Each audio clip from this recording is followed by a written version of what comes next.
বনপানীসকল অসম চৰকাৰৰ director of health services and family ৱেলফেয়াৰৰ পৰা ভালেকেইটা গ্ৰেড 3 পোষ্ট মুকলি কৰা হৈছে। চ' এই পদসমূহত কেনেকৈ এপ্লাই কৰিব লাগিব, ইয়াৰ লাষ্ট ডেট কেতিয়া হয়, শিক্ষাগত অৰ্হতা কি লাগিব, সবিশেষ আমি এইটো ভিডিঅ'ত চাই ল'ম।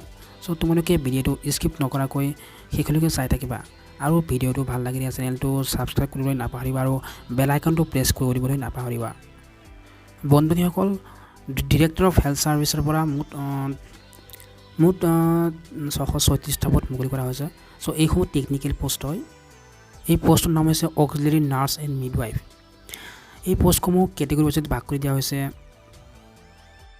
আনৰিজাৰ্ভত 324টা পদ আছে, OBC MOBCতো 324টা পদ আছে, টি ট্ৰাইবছ এণ্ড আদিবাসীত 19টা পদ আছে, SCত 44টা পোষ্ট আছে, ST 64টা পোষ্ট আছে আৰু চিডিউল ট্ৰাইবছ এণ্ড হিলছত 32টা পোষ্ট মুকলি কৰা হৈছে। এই পদসমূহত এপ্লাই কৰিব হ'লে বয়সটো 18 পৰা 40 বছৰৰ ভিতৰত হ'ব লাগিব আৰু এই পদসমূহত এজ ৰিলেক্সেশ্যন দিয়া হৈছে। OBC MOBC কেণ্ডিডেটে 3 বছৰ এজ ৰিলেক্সেশ্যনৰ সুবিধা পাব, SC ST কেণ্ডিডেটে 5 বছৰৰ সুবিধা পাব আৰু PWD কেণ্ডিডেটে 10 বছৰৰ এজ ৰিলেক্সেশ্যনৰ সুবিধা পাব।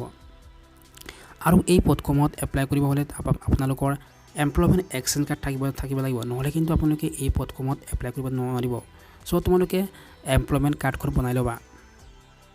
ইচেণ্টিয়েল কোৱালিফিকেশ্যন মানে শিক্ষাগত অৰ্হতা, এই পদসমূহত এপ্লাই কৰিব হ'লে তোমালোকৰ ANM ট্ৰেইনিং পাছ চাৰ্টিফিকেট থাকিব লাগিব বা তোমালোকে ANM কোৰ্চ কৰা হ'ব লাগিব। চ' নহ'লে কিন্তু তোমালোকে এই পদসমূহত এপ্লাই কৰিব নোৱাৰিবা। আৰু টু এপ্লাই তোমালোকে কেনেকৈ এপ্লাই কৰিবা? চ' ইয়াৰ এতিয়ালৈকে অনলাইন কৰা এপ্লাইৰ লিংকটো এক্টিভেট হোৱা নাই। ইয়াৰ অনলাইন কৰা লিংকটো 9/12/2024 তাৰিখে এক্টিভ হ'ব। চ' এতিয়ালৈকে লিংকটো এক্টিভেট হোৱা নাই। লিংকটো এক্টিভেট হ'লে মই কেনেকৈ এপ্লাই কৰিব লাগে তাৰ বিষয়ে এটা সবিশেষ ভিডিঅ' বনাই দিম। চ' আজিলৈকে ইয়াতে সামৰিছোঁ, ধন্যবাদ।